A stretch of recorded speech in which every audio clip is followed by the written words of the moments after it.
कहानी है सोने के सिक्के। बीरबल की तेज बुद्धि के जितने अकबर कायल थे उतना ही उनसे ईर्ष्या रखने वाले लोग भी थे। इसी कड़ी में थे अकबर के एक रिश्तेदार भी। उनको बीरबल से बहुत ईर्ष्या थी। उन्होंने एक बार बादशाह अकबर से कहा, क्यों न बीरबल को हटाकर उसकी जगह मुझे नियुक्त किया जाए, क्योंकि मैं बीरबल की तुलना में अधिक सक्षम हूँ। इससे पहले कि बादशाह फैसला ले पाते, बीरबल को इस बात की भनक पड़ गई। बीरबल ने तुरंत इस्तीफा दे दिया और बादशाह अकबर के रिश्तेदार को बीरबल की जगह नियुक्त कर दिया गया। बादशाह ने नए मंत्री परीक्षा लेनी चाहिए। बादशाह ने उसे 300 सोने के सिक्के दिए और कहा, इन सिक्कों को इस तरह खर्च करो कि 100 सिक्के मुझे इस जीवन में ही मिले, 100 सिक्के दूसरी दुनिया में मिले और आखिरी 100 सिक्के ना यहाँ मिले ना वहाँ मिले। बादशाह की इस पहेली ने मंत्री को असमंजस की स्थिति में डाल दिया। उसकी रातों की नींद हराम हो गई। यह देख मंत्री की पत्नी ने कहा, आप परेशान क्यों हैं? मंत्री ने राजा की पहेली वाली बात बताई और कहा कि उनकी इस पहेली ने दुविधा में फंसा दिया है। मंत्री की पत्नी ने उनको सुझाव दिया कि क्यों न बीरबल से सलाह ली जाए। पत्नी की बात सुनकर वह बीरबल के पास पहुंच गया।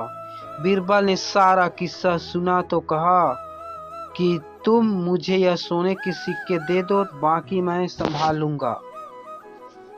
बीरबल सोने के सिक्के से भरे थैली लेकर शहर की गलियां में घूमने लगे।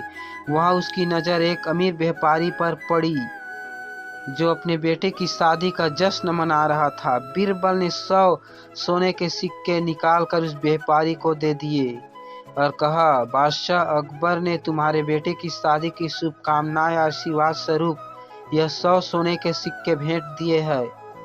यह सुनकर व्यापारी को बड़ा ही गर्व महसूस हुआ। राजा ने इतना महंगा उपहार उन्हें दिया है। उस व्यापारी ने बीरबल को सम्मानित किया। ने राजा के लिए उपहार स्वरूप बड़ी संख्या में महंगे उपहार और सोने के सिक्कों से भरा हुआ थैला थमा दिया। अगले दिन बीरबल शहर के ऐसे क्षेत्र में गए जहां गरीब लोग रहते थे। उन्होंने 100 सोने के सिक्कों से भोजन और कपड़े खरीदे। बादशाह अकबर के नाम पर गरीबों में बांट दिया। जब बीरबल वापस आए तो उन्होंने संगीत और नृत्य का कार्यक्रम आयोजित किया जहां उन्होंने 100 सोने के सिक्के खर्च कर दिए। अगले दिन बीरबल बादशाह अकबर के दरबार में पहुंचे और घोषणा कर दी कि उसने वह काम किया है जो उसके दामाद नहीं कर पाए। अकबर वह जानना चाहते थे कि बीरबल ने यह सब कैसे किया। बीरबल ने सिलेवार पूरी बात घटना बताई और कहा, जो धन मैंने व्यापारी को उसके बेटे की शादी में दिया था वापस आप तक पहुंच गया, और जो धन मैंने गरीबों में बांटा वह धन आपको दूसरी दुनिया में जाकर मिलेगा। जो धन मैंने नृत्य संगीत में खर्च कर दिया वह आपको न यहाँ मिलेगा और न वहाँ मिलेगा। यह सुनकर अकबर के दामाद को अपनी गलती का एहसास हुआ। उन्होंने मंत्री पद से इस्तीफा दे दिया और बीरबल को अपने स्थान वापस मिल गया।